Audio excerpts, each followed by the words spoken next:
A little bit of time at lunch, so I thought this was a good opportunity to record a video. So it's a little bonus. It's been a little while since I've done one of these talking head kind of videos related to something, but I figured this would be a good topic since I'm sure we'll have some discussion about it on the Friday live stream. So let me start off here by showing you the fake PMG Saga YouTube channel. I had made reference to it previously. This is the channel where the buyer of the fake Michael Jordan red PMG, hence the name of the PMG Saga, actually was the basis of a lot of the conversation that happened over the podcast and over the last couple of days as well. Just a high level recap for folks that weren't following it too closely. Basically, a fake PMG, which was really a base card that had been recolored to look like a red PMG, was submitted to Beckett. And in their infinite wisdom, our friends at Beckett actually graded it as a precious metal gems card, which was problematic, obviously, since it wasn't. But they had it as authentic altered, so they acknowledged the alteration. They were able to pick up on that piece, but they labeled it as a PMG. The end result of that is that when it was put up on eBay, it was actually sold. Now, I believe there's also some additional backstory where I think they tried to submit it through a consignor who rejected it. The name escapes me, so I'm not going to try to quote it right now, but I think there was some additional backstory, which leads to some questionable provenance on this, and which comes back to the seller a little bit, but I'll touch on that right here at the end. But the bottom line is that they did create the eBay listing, and they were able to get a sale of over $23,000. And this person here on the screen, and I'll leave a link to the video in the description because you can follow the entire saga, all the videos leading up to it. This is the last of the videos here, giving the final result of the whole thing. And you can see from the title, the refund part.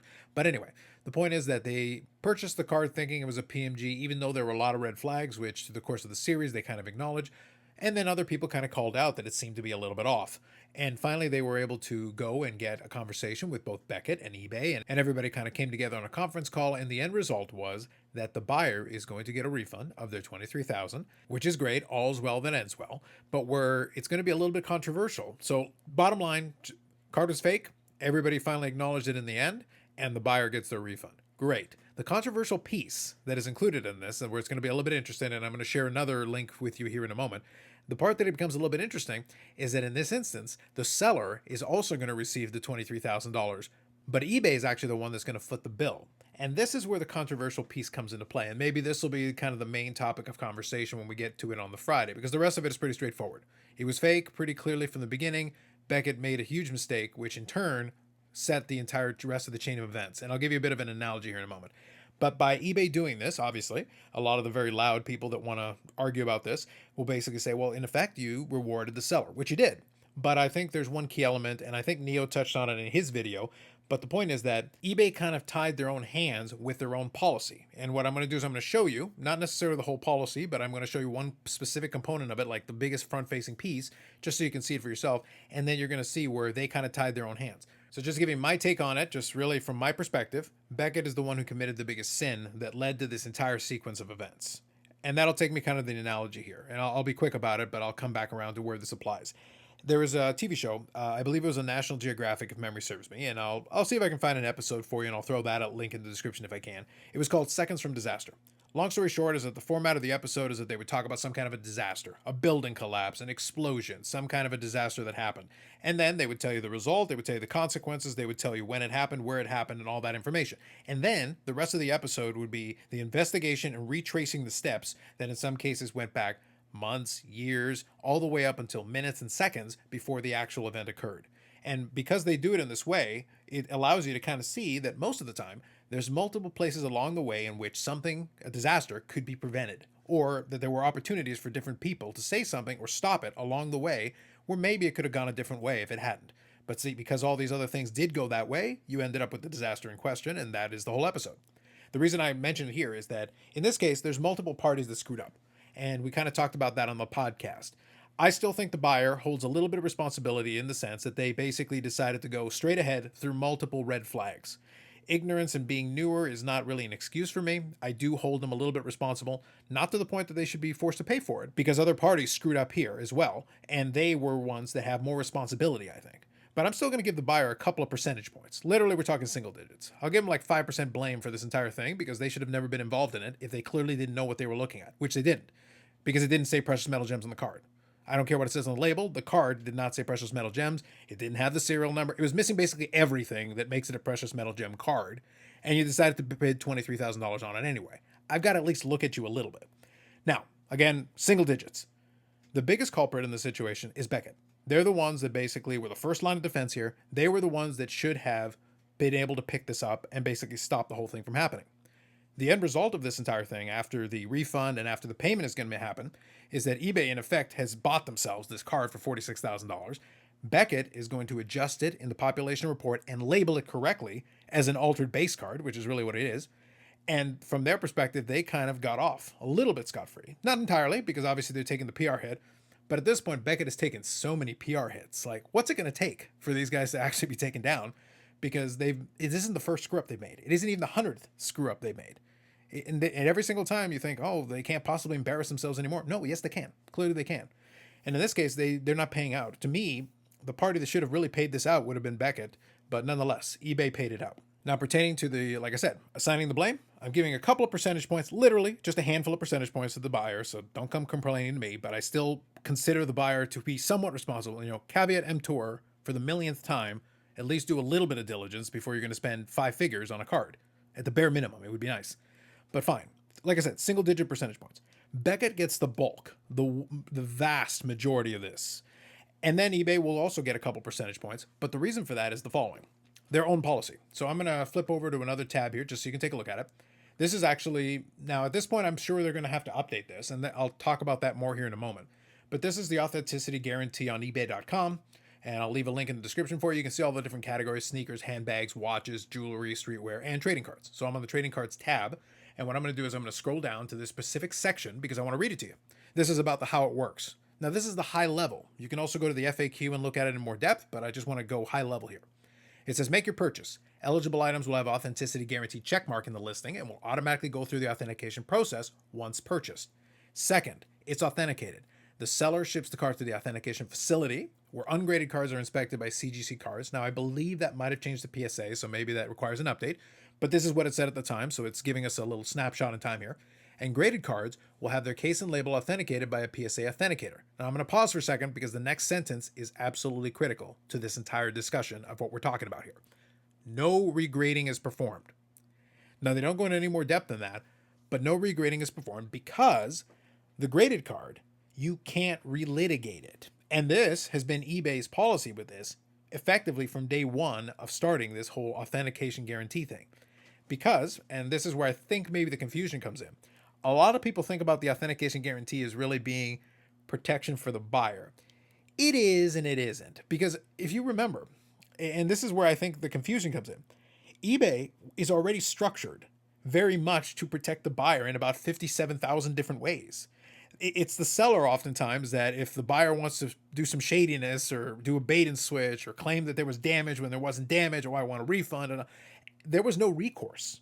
They could do all kinds of things. And if you remember during the pandemic, there were people that would buy cards and then take full advantage of the amount of time they had to request a refund, where if they maybe weren't able to flip the card for what they wanted, they could claim there was some kind of an error and be like, oh, well, there's something wrong with the card, and then demand a refund, send it back, and get their money back. So it was basically a no-risk attempt to try to flip. People did that. It happened.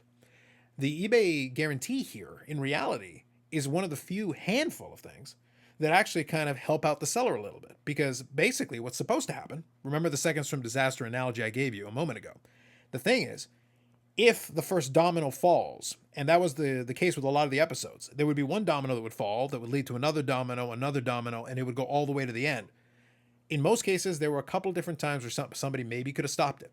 In this case, eBay's own policy prevented them from stopping it. Beckett was the first line of defense. The moment Beckett labeled it incorrectly, and it became the eBay authenticator's job just to confirm, they're really only confirming a handful of things. They're confirming, is the item what it says in the listing? And what I mean by that is, it says it's a PMG in the title. It says PMG on the label. Second question, they go and check, do a lookup. They say, does the Beckett database say it's a PMG? Yes. Is the slab authentic? Yes. Has the slab been compromised in any way? No. Okay, check mark, we're done. Obviously, people would like it to be more than that, but you can't do that at the moment. Now, maybe they'll change the verbiage down the road here if it's something egregious or obvious, or maybe create an appeals policy. Maybe that would be something that would be worthwhile here. But it's going to be tough to do because they're really more outlier cases than anything else. Most of the time, once the card has been in the authentication, you kind of have to roll with it, unless there's something obvious, unless the slab has been compromised, unless the slab is fake, unless you look up, do the lookup, and the what it says in the database doesn't match what's on the label. If that's the case, then you've got an issue and you've got a case, and that's where they can kind of stop it. But otherwise, the problem was, once eBay basically gave their check mark, their thumbs up to this, they were the next domino to fall, and that was really the last domino that would have prevented it from going any further. Once that was done, in effect, the seller, quote unquote, got away with it because they managed to pass across the line. You know, they crossed into Mexico, or they crossed into a non-extradition country, and it's like, well, you want to extradite them, they're going to have to leave. They're voluntarily, because in reality, they managed to cross through all the checkpoints that they needed to in order to get away with it, quote unquote. And eBay is the one who ended up having to cut the check in both cases because they were the ones that gave that final thumbs up. But they're looking over at Beckett going like, why didn't you guys do your job? So there's definitely blame to go around between the two parties, but in reality, eBay tied its own hands by its own policy.